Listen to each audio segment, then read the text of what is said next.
28 anos, pai de 3 filhos, formado em engenharia de produção pela UFRJ. Quem conhece a Arely Della Penha, antes de eu falar?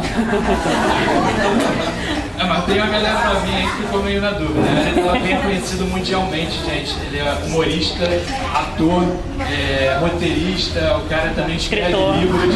E recentemente escreveu um livro que a gente se amava muito. A gente teve o Capoliano Kimoto algumas vezes no Rei e Rainha do Mar, e agora recentemente lá em Florianópolis a Arely Della Penha participou, ele escreveu esse livro aqui, muito bacana, vai contar um pouquinho dessa trajetória dele. Vou passar a palavra aqui para o Hélio, que vai contar um pouco da história dele. Queria que vocês recebessem com uma salva de palmas.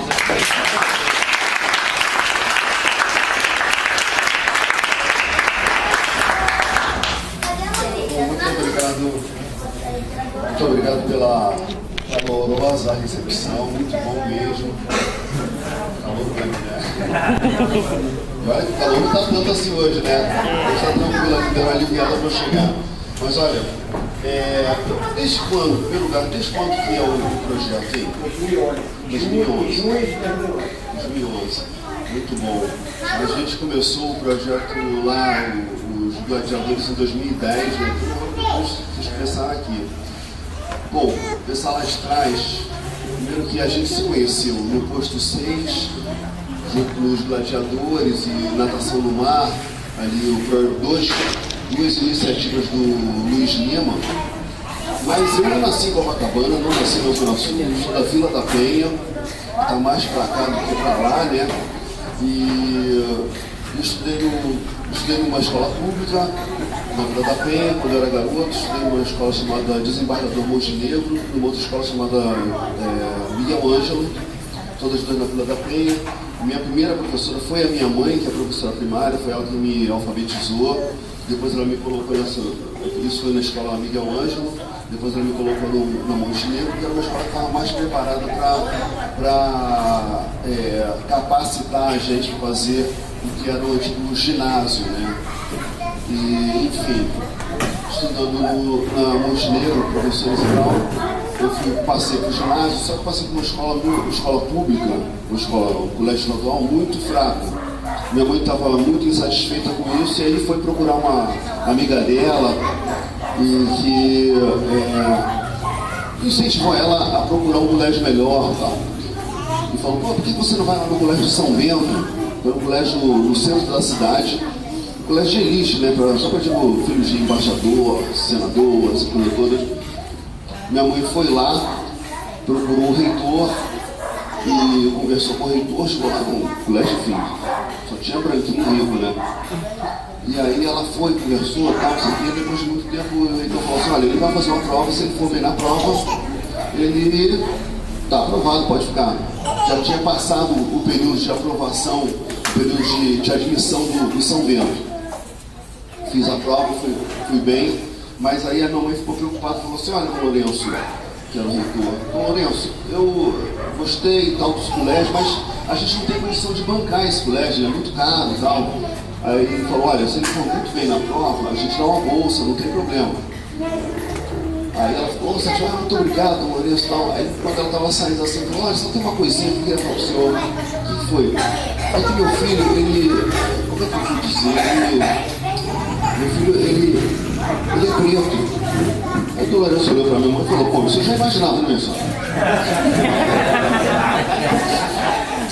Mas é o seguinte, você estava falando aqui de como o projeto Golfinhos da Baixada, ele abre perspectivas da garotada que vive aqui em Queimados e de repente tem contato com a Zona Sul e até com outras cidades. Isso aconteceu comigo. Identifiquei muito com essa história por conta do São Bento, que foi exatamente isso. Eu vivia na Vila da Penha, jogando bola em terreno baldio, tal, soltando pipa, correndo com a rapaziada, andando de bicicleta e tal. E aí minha mãe mandou eu ir fazer essa prova no Colégio São Bento. O colégio não tinha nenhuma noção da existência dele. Eu cheguei lá, fiz a prova e tal, mas não sabia que transformação era aquela que estava acontecendo na minha vida naquele momento. Me colocaram num colégio que fica na Praça Mauá. No colégio, a primeira coisa que eu já estranhei foi foi a posição geográfica dele, ele ficava em cima do morro, e você chega pela rua Dom Gerardo, que é uma rua que corta, uma rua que chega na Avenida Rio Branco. Você chega na rua de asfalto e tal, entra no elevador, subia o prédio. Quando chegava no terceiro andar, a gente saía para o pátio. E aí no pátio tinha árvores centenárias. E eu pensava assim, mano, como é que pode um prédio ter árvore? Eu não conseguia entender que ele estava em cima do morro. Já achei estranho. Aí tinha o prédio do colégio e o nosso recreio ficava num pátio que dava de frente para a Baía de Guanabara. E logo de cara assim tinha o Cais do Porto, aqueles navios enormes. Eu só conhecia navio de revista. Fiquei chocado com o tamanho, eu não conseguia parar de olhar para aquele navio. Então, quer dizer, na verdade, logo no primeiro recreio, a coisa já mudou para mim. Entendeu?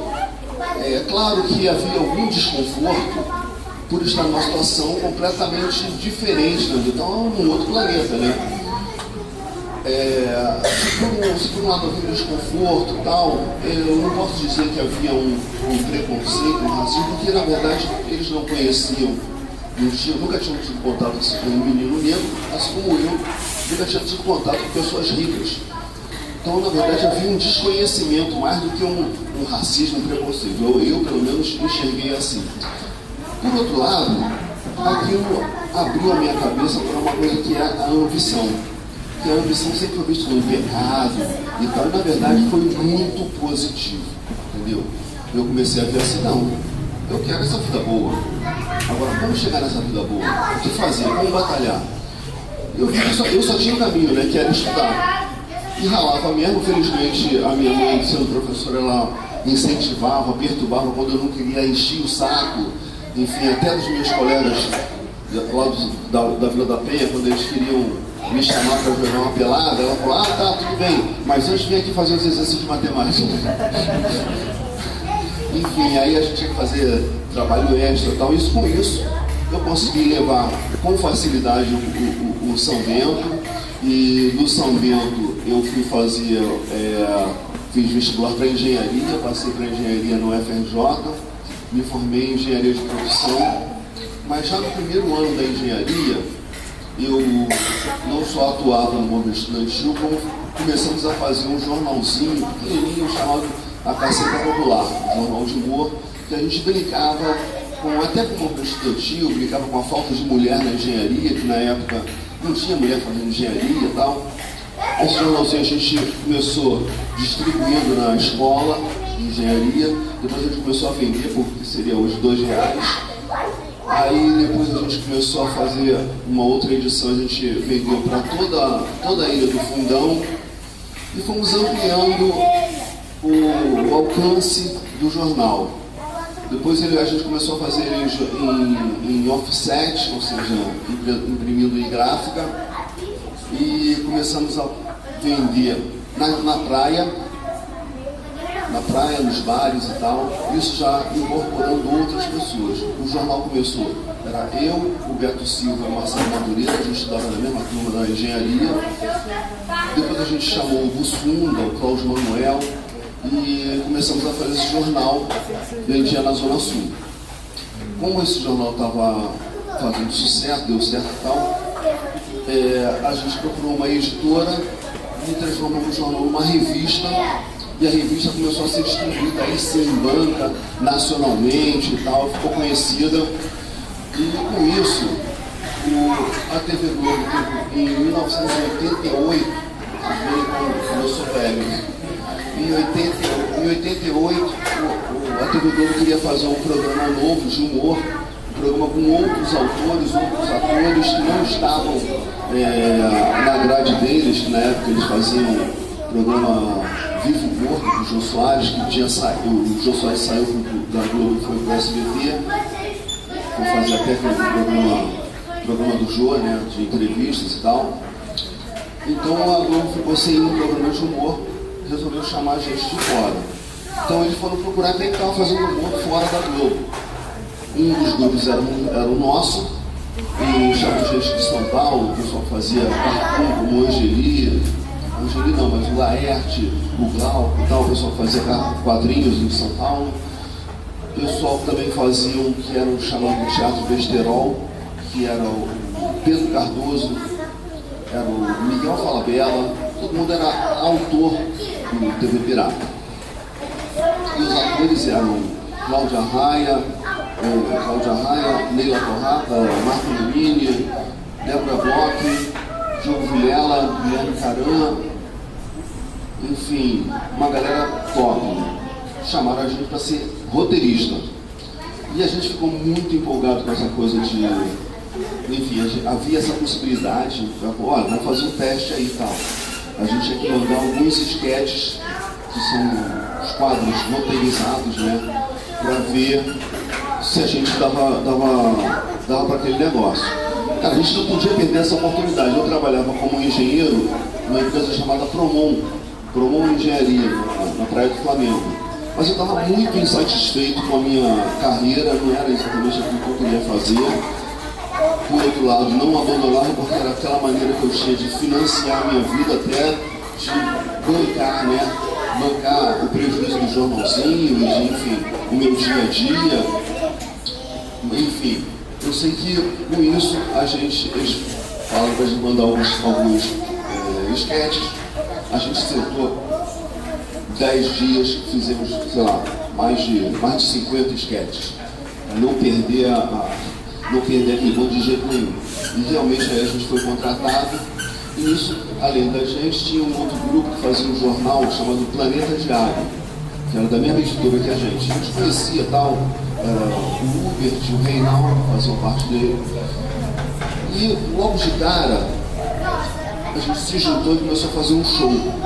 A Caceta Popular no Planeta Diário. Foi a primeira coisa que nós fizemos juntos.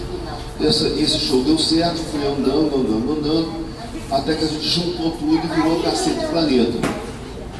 O TV Pirata, ele acabou e a Globo deu uma oportunidade para a gente apresentar um projeto.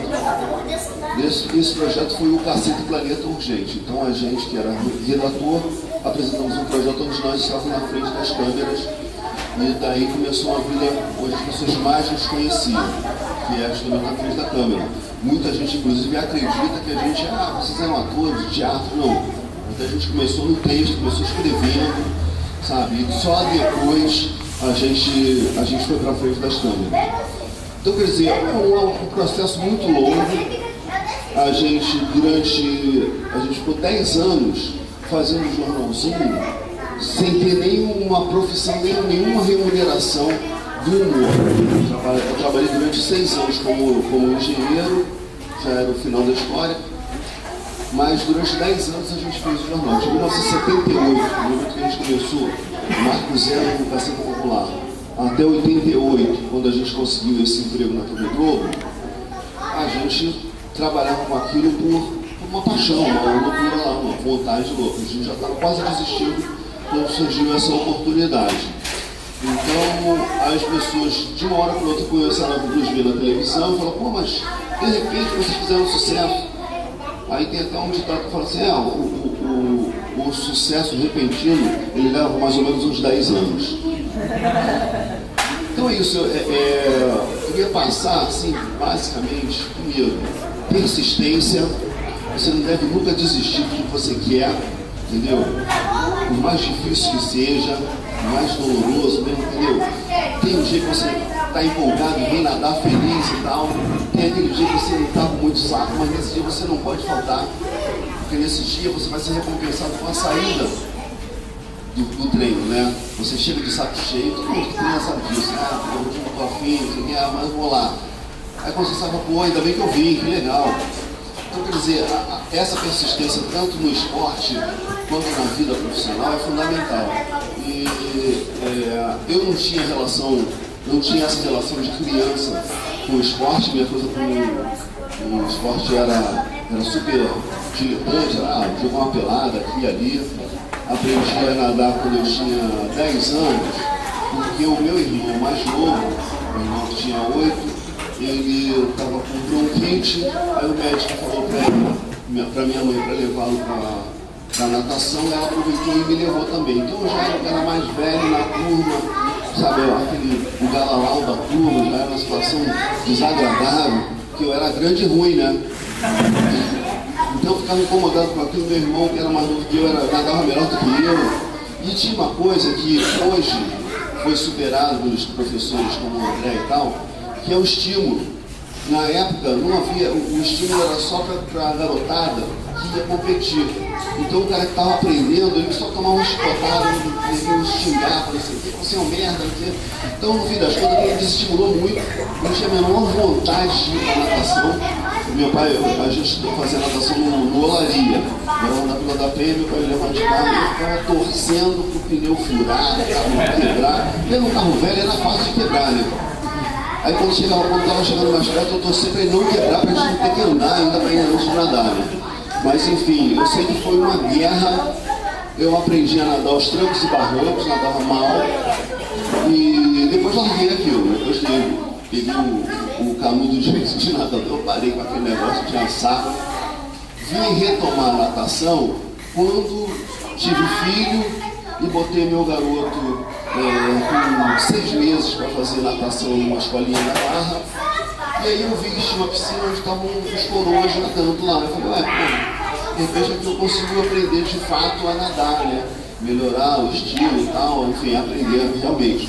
Aí comecei a fazer aula de natação ali, gostei de aprender a nadar direito, fui me aproximando da natação. Morava nessa época já em São Conrado. Quando eu me mudei para o Leblon, eu comecei realmente a frequentar um clube com frequência, um clube federal, que eu queria, falar, pô, eu quero fazer natação e tal. E o professor lá, o professor Coutinho, ele era muito gente boa, estava começando aquela história da travessia dos fortes. Eu falei com ele assim, poxa, se a travessia dos fortes, será que dá para eu fazer? Ele falou assim, calma, vamos com calma, ainda falta muito para você. Primeiro você começa a vir com frequência aqui, com assiduidade, a gente vai fazer um programa e você vai conseguir fazer a travessia dos fortes. E de fato a gente comecei a nadar lá, com o tempo passou um ano, eu falei assim, cara, se a gente fosse fazer um treino no mar, segundas-feiras, que era o dia que o clube estava fechado, a gente ia para o posto 6 e nadava do posto 6 até o Otto e voltava. Então nadava só eu, o Coutinho, o outro professor que era o Vitor, que na verdade foi quem ficou mais me acompanhando e tal. Então eu comecei a me interessar pela coisa da natação no mar. Quando teve a travessia dos fortes de 2009, se não me engano, 2009 exatamente, eu me inscrevi e aí, enfim, eu estava no Cacete Planeta e tal, aquela coisa lá. E aí fizemos a travessia dos fortes e o Ministério me convidou para a inauguração do projeto Natação no Mar. Foi exatamente na terça-feira seguinte à travessia dos fortes de 2009. São 3,5 quilômetros mais ou menos, 3.600 metros do Leme até o posto 6. Enfim, na verdade era do posto 6 ao Leme, que é a saída alargada, inclusive é um tiro de canhão. Maneiríssimo, muito bacana. Só que hoje em dia não conseguiram mais por questão de patrocínio, né? Estava a voltar, mas está sempre problema de patrocínio. Mas eu sei que com isso comecei a frequentar a natação no mar. No ano seguinte começou o projeto dos gladiadores, que era um projeto um pouco mais avançado, né? Que enfim, tinha nadadores mais fera, mas também tem gente que eu chamo da turma do fundão, da qual eu faço parte, pessoal, que tem muita gente, ex-nadadores, né? Gente nadou quando era garoto que nadava bem, como tem gente que nada, tem vontade de estar lá, enfim. Então, a natação, foi aí que eu comecei a ter essa relação e entender a relação da natação com o resto da minha vida, assim, como é que ela servia de espelho nessa coisa da persistência, porque, pô, eu nadava mal, eu comecei a nadar melhor, eu chegava de baixo astral para nadar, saía feliz, entendeu? Como fiquei mais saudável, eu tinha um problema crônico na cervical, melhorou, entendeu? Eu era mais magro do que isso, era um palito completo. Quando eu era garoto, a parte mais larga da minha perna era o joelho. Então, quer dizer, a natação abre o apetite, me deixou mais bem disposto e tal. E isso é bom porque, assim, meus garotos, eu comecei a fazer, me aproximei da natação quando nasceu meu primeiro filho, que hoje está com 25 anos. Mas ainda era uma coisa meio assim. Quando, 10 anos depois, nasceu o João, que, enfim, hoje está com 16 anos, e o Antônio está com 14. Então, esses garotos, eles, quando estavam na fase dos 7, 8 anos, eles começaram a se interessar por viagens para a natureza. Eles gostam de observar aves, de viajar, fazer caminhada na mata e tal. Então, com isso, mudou a perspectiva da família. Assim, a gente viajava sempre, juntar uma grana e tal, então vamos para Disney, vamos para Nova York e tal. E os garotos começaram a falar assim, tá legal, mas vamos para um lugar de natureza. A gente começou a ir para o Pantanal, Amazônia, Fernando de Noronha, sabe? Fazer caminhadas no Brasil, fora do Brasil também, enfim. E com isso a natação dava um preparo físico para eu acompanhar os moleques, né? Senão não ia dar bom. Então, quer dizer, achei isso muito interessante, essa coisa que a natação dá, tem parte da saúde, nessa coisa de você ver que você treinando, você vai adiante. Você escrevendo, você vai escrever melhor. Você se empenhando na sua atuação e ensaiando, você vai ter uma performance melhor. Então, quer dizer, tudo começa a se encaixar, entendeu? E essa coisa fundamental que você está ensinando, que o Eloy falou aqui, da abertura de perspectiva.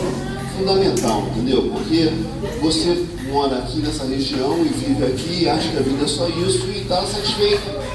De repente você vê um mundo lá fora, entendeu? Um mundo lá fora que a princípio você fica, sei lá, tímido e acanhado ao ver as pessoas se voltam lá, mas aos poucos você vai ver que você pode conquistar aquilo, você pode fazer parte, você faz parte, tanto quanto qualquer um, entendeu? É uma questão de se empenhar, é uma questão de correr atrás. Correndo Atrás, inclusive, é o nome do filme que eu estou lançando depois da Copa do Mundo. Um filme esse que foi uma adaptação de um livro que eu até trouxe aqui para vocês. Um livro que eu escrevi há um tempo atrás, chamado Vai na Bola do Anderson, que conta a história de um garoto que sonhava ser jogador de futebol. Mas é um livro de comédia, tudo que eu faço. Enfim, então é um garoto que na verdade não tinha muitas chances, mas insistindo, acabou conseguindo traçar uma trajetória feliz para ele. Então, correr atrás é o lema que a gente que vem do subúrbio, a gente que não tem pai rico, entendeu? A gente tem que correr atrás, porque nada vem de graça pra gente, entendeu? Mas o fato de nada vir de graça não significa que a gente não tenha condições, capacidade de conquistar, entendeu?